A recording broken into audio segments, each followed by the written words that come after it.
Assalamualaikum warahmatullahi wabarakatuh. Balik lagi di alur cerita buku harian seorang istri untuk episode malam ini 10 April 2022 hanya di SCTP 1 untuk semua. Di episode selanjutnya di sini Mbak Lia dan Pak Fajar ketemu sama Bu Laras dan Bu Laras juga dia marah kepada Pak Fajar. Dan di sini Bu Laras marah kepada Pak Fajar, tapi Mbak Lia di sini ngomong kepada ibunya, "Mama jangan menyalahkan Mas Fajar. Ini adalah kemauan saya," kata Mbak Lia kepada Bu Laras ibunya. Lalu Bu Laras juga sangat kaget dan di sini Mbak Lia juga dia ngomong kepada Pak Fajar, "Kita pergi aja Mas," kata Mbak Lia kepada Pak Fajar. Lalu Pak Fajar juga ngomong kepada Bu Laras, "Pokoknya tante tenang aja, anak tante pasti saya jagain," kata Pak Fajar kepada Bu Laras sambil dia juga pergi masuk ke mobil. Di sini Mbak Lia sama Pak Fajar juga meninggalkan Bu Laras pergi dari tempat itu. Lalu Bu Laras juga dia cuman mengulang dia juga dengan omongannya anaknya yaitu Mbak Lia. Lalu di sisi lain di sini para buana dia ngomong sendiri dia karena dia kesel karena rahasia dia rencana dia ketahuan sama Nana. Lalu dia juga langsung mengambil HP. Dia juga langsung menelepon pengacara dan di sini dia juga ngomong ke pengacaranya, "Masalah sidang kedua harus dipercepat karena perceraian Nana sama Dewa harus cepat tuntas," kata para buana kepada pengacaranya. Di sini juga pengacaranya juga, "Iya, Bu Farah itu bisa," kata pengacaranya.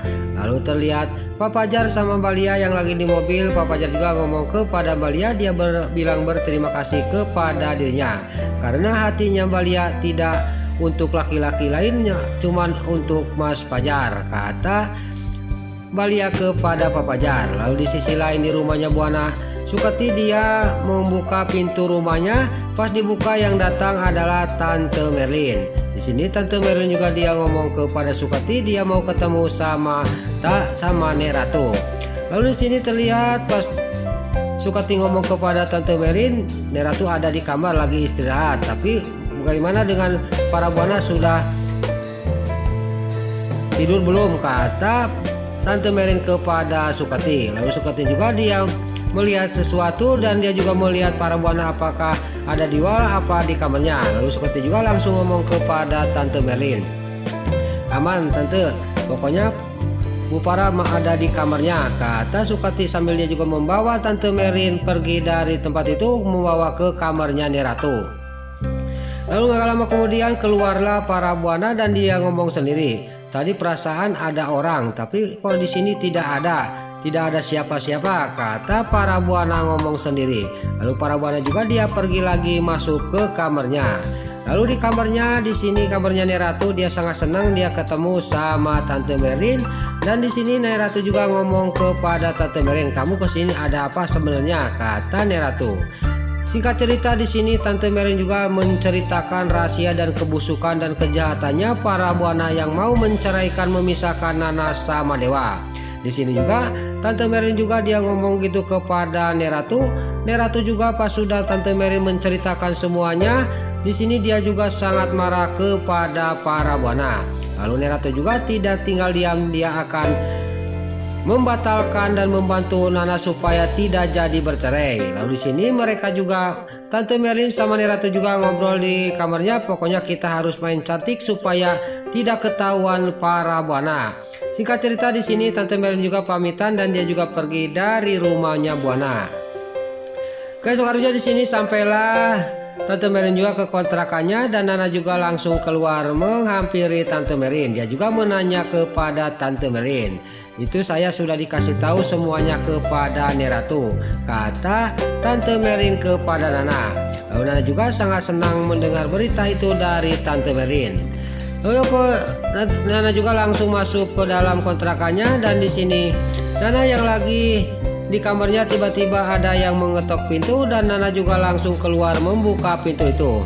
Pas dibuka yang datang adalah tugas dari Pengadilan Agama untuk sidang perceraian yang kedua. Lalu orang ini juga sudah mengasihkan surat itu kepada Nana, dia juga pergi.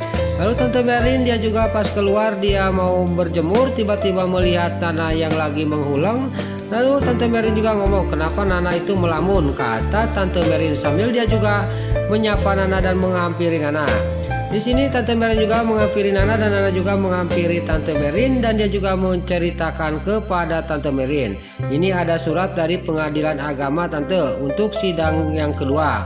Kata Nana kepada Tante Merin, kamu tenang aja, pasti perceraian kamu pasti batal, kata Tante Merin kepada Nana. Lalu Nana juga ngomong kepada Tante Merin, saya juga dulu waktu persidangan pertama saya sudah yakin bahwa sidang itu akan gagal, takutnya kayak sidang yang pertama Tante, kata Nana kepada Tante Merin. Kamu tenang aja, saya jamin pasti perceraian kamu pasti gagal, kata Tante Merin kepada Nana. Saya juga pernah masalah kayak gini, kata Tante Merin kepada Nana. Nana juga dia sangat senang sudah dikasih saran oleh Tante Merin.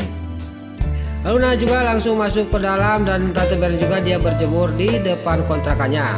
Lalu di sisi lain di rumahnya Buana, Dewa yang lagi masih tidur dia mimpi kedatangannya Nana. Pas dia bangun dia juga memanggil-manggil Nana. Tiba-tiba pas bangun di sini yang ada di depannya adalah para Buana yang membangkungkan dia. Lalu para Buana juga dia ngomong kepada Dewa, kamu cepat bangun karena sekarang Lia pertama masuk kantor, kamu harus pergi ke kantor, kata para Buana. Tapi di sini Dewa ngomong kepada para Buana, saya tidak mau ke kantor dulu sebelum saya menemukan Nana. Saya sekarang harus siap-siap untuk mencari Nana, kata Dewa sambil dia juga bangun dari tempat tidurnya dan langsung mandi untuk mencari Nana. Lalu di sisi lain di kontrakannya Balia sangat kaget ada sebuah bunga di mejanya. Dia di sini Balia juga sangat senang dan langsung dia juga mencium bunga itu. Nggak lama kemudian datanglah Pak Fajar. Kamu senang dengan bunga itu ya? Itu ucapan saya terima kasih kepada kamu dan sekarang kamu pertama kerja di Buana, kata Pak Fajar kepada Balia. Kamu tenang aja mas, pokoknya hati kamu karena hati saya tidak untuk laki-laki lain, hanya untuk kamu, kata Balia kepada Pak Fajar. Singkat cerita di sini, Pak Fajar juga pergi dari kontrakannya untuk mengantarkan Balia ke perusahaannya Buana. Pas di luar tiba-tiba datanglah Bu Laras, dia ngomong kepada Balia, saya kesini mau menjemput kamu untuk mengantarkan kamu ke perusahaannya Buana. Lalu di sini Balia juga ngomong kepada ibunya, saya mau diantarkan sama Mas Fajar. Kalau enggak ibu mau mengantarkan saya, kita bareng aja menaik mobilnya Mas Fajar, kata Balia kepada Bu Laras. Tapi di sini Bu Laras juga dia tidak mau tadinya, tapi nggak banyak basa-basi. Bu Laras juga langsung digendeng oleh Balia, dibawa ke mobilnya Pak Fajar dan didudukan di depan mobilnya Pak Fajar. Di sini juga mereka juga berangkat pergi untuk mengantarkan Balia ke perusahaannya Buana. Nah itulah alur cerita buku harian seorang istri untuk episode malam ini 10 April 2022 hanya di STTP 1 untuk semua. Sebelum Mimin pamit, yuk kita doakan para pemain dan kru BASI semoga diberi kesehatan. Dan jangan lupa kita doakan sinetron buku harian seorang istri supaya bisa bertengger di rating nomor 1. Amin. Dan juga sebelum Mimin pamit, bagi dulu mama, tante-tante, bunda-bunda dimanapun anda berada yang baru bergabung dengan channel ini, jangan lupa tekan tombol like, komennya, dan subscribe-nya. Dan jangan lupa nyalakan lonceng notifikasinya juga ya guys. Dan juga sebelum Mimin pamit, Mimin mohon maaf kalau ada salah-salah kata dan kata-kata membalelo lobati soledat karena Mimin terus ngabudah. Mimin mohon maaf. Sekarang Mimin pamit. Wassalamualaikum warahmatullahi wabarakatuh. Salam sehat selalu dimanapun anda berada. Selamat menunaikan ibadah puasa. Semoga amal ibadah puasa kita diterima oleh Allah Subhanahu wa taala. Amin ya Allah ya Rabbal alamin. Terima kasih.